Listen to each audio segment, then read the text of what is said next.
So we got the eccentric machined. Was able to take a T-slot cutter and cut this groove in the middle, mounted on the rotary table. And then we've got the oil holes drilled in the top, and then this is where the rod will attach to. And then the two halves bolt together.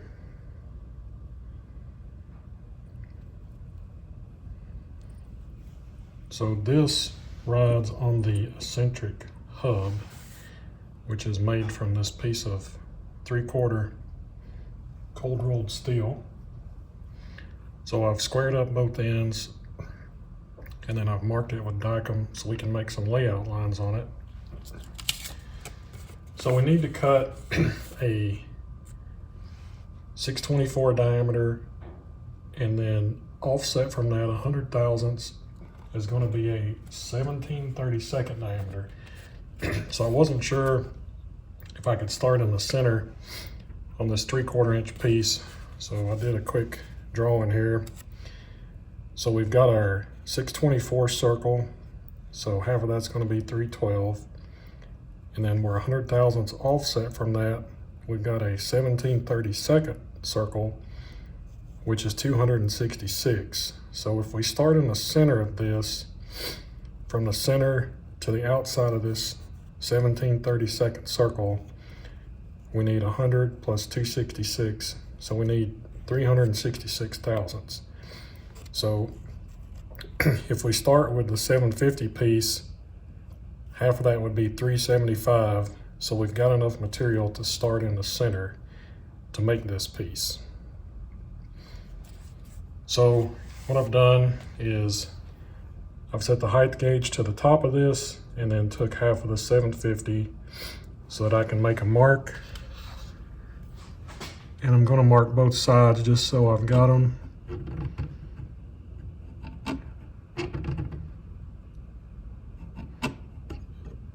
So this mark will be in the center.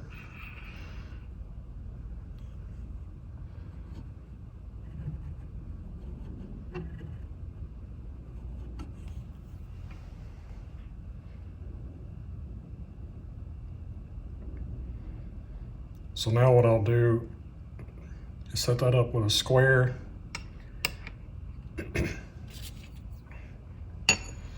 We'll line that mark up, and then we'll make another mark, which is in the center.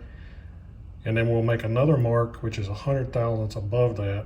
And we'll use that once we set up to machine the 17/32 diameter. So I'll get these other marks made, we'll get it set up in the lathe and start turning it down.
So it all went pretty good. I was able to turn the eccentric out of the 750 piece that we looked at earlier.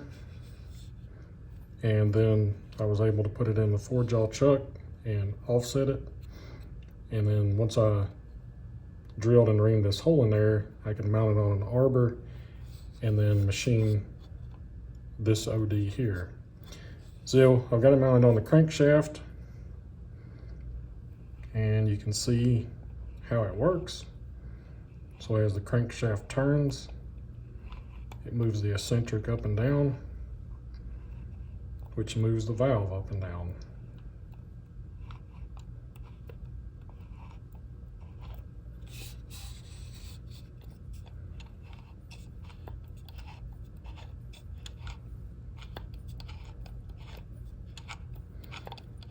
So we're almost done with all the machining. Still need to make some fittings to go in the top and in the side here. This is the exhaust, and then this will be the intake here. We're gonna run this engine on air, but it would be for air or steam. So the next thing we need to do is tear this down, and then the kit provides some gasket material here. So we'll make the gaskets. There's a gasket on this cover, then there's a gasket on the upper and the lower cylinder head. And then we have this piece of thin brass, which we need to cut a notch out on both sides. And then this actually wraps around here. And there's a real, if you did the machining right, there's a thin slot in here and here that this brass sheet actually goes down in and gets captured as it wraps around. And if this were a real steam engine, there would likely be insulation behind this that would help keep the heat into it. So we'll get that cut out and put on. And then once we start putting everything back together, we have our packing material. It's a kind of like a Teflon, soft Teflon material. So this gets packed around where the valve rod goes in and where the piston rod goes in. See it better once I tear it down. But we'll get it tore down and get the gaskets made and get that material, get the packing material in there, and then put it all back together and then get everything adjusted so that the valve stops at the correct place going up and down. And then we need to adjust this eccentric to set the timing on it, but we'll cover all that once we get to it.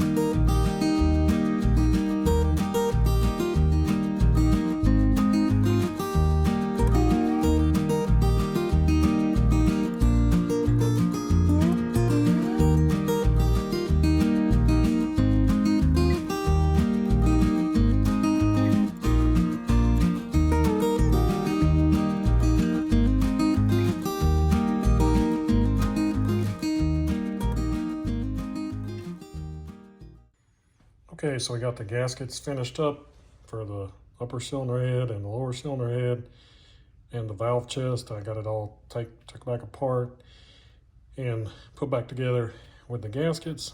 And then the next thing you need to do is set the timing.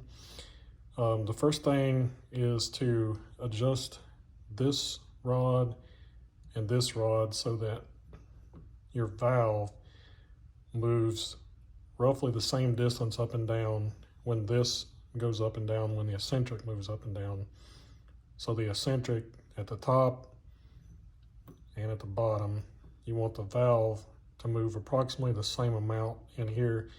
You don't want it to be farther down or farther up inside of this valve chest. So once you get all of that centered up, then the next thing it says to do is to set the piston, and I had all the cylinder head off and this cover off when you're doing this. Set the piston at top dead center, so the piston as high as it'll go. Then you adjust the eccentric to 90 degrees from there, which is also the position to where the valve is centered between the ports.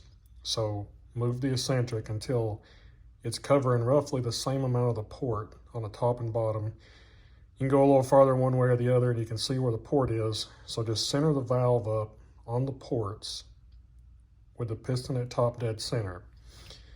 So once you do that, then you want to move the eccentric 5 degrees, which I just approximated, just move it a little bit until it just barely starts to uncover either the top port or the bottom port. So depending on which way you rotate the eccentric, clockwise or counterclockwise, will determine which way the engine will run. So if you rotate the eccentric clockwise, then the engine's going to run clockwise. If you rotate it from that point counterclockwise, then it's going to run counterclockwise. And that's just which port it's going to uncover first, depending on which way you rotate it.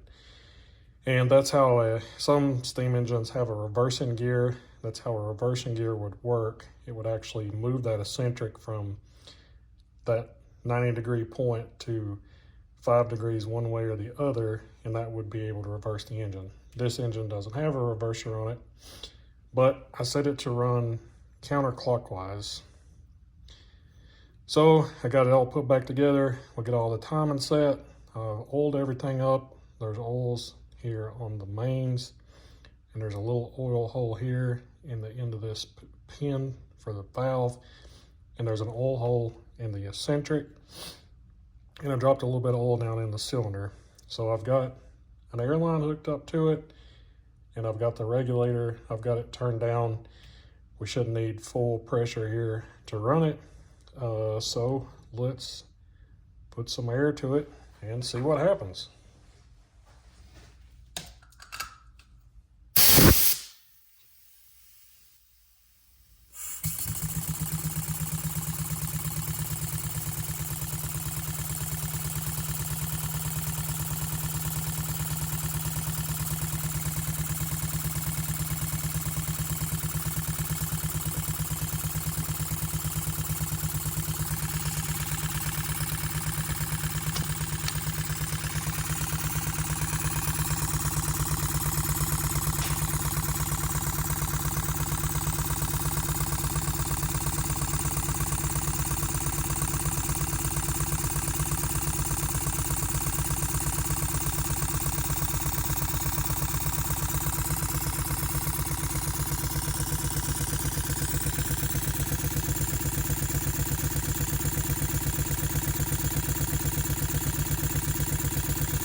So, seems to be running pretty good.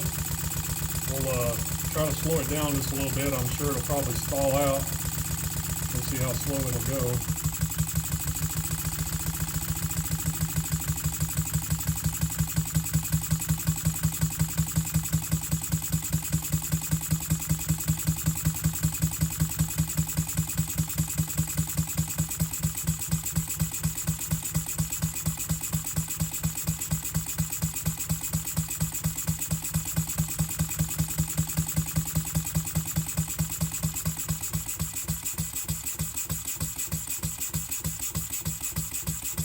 It's running pretty slow.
So everything works, everything seems to run good.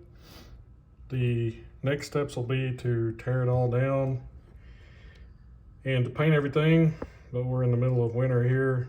The wind chill was about 2 degrees this morning, so it's too cold to paint everything. So we'll put it on the back burner until it warms up a little bit and we will paint it. So this was the first steam engine that I've ever built, and it was definitely challenging, some of the machining and some of the fixturing to hold it, but I'm pretty happy with the results. Everything turned out pretty good. Thanks for watching.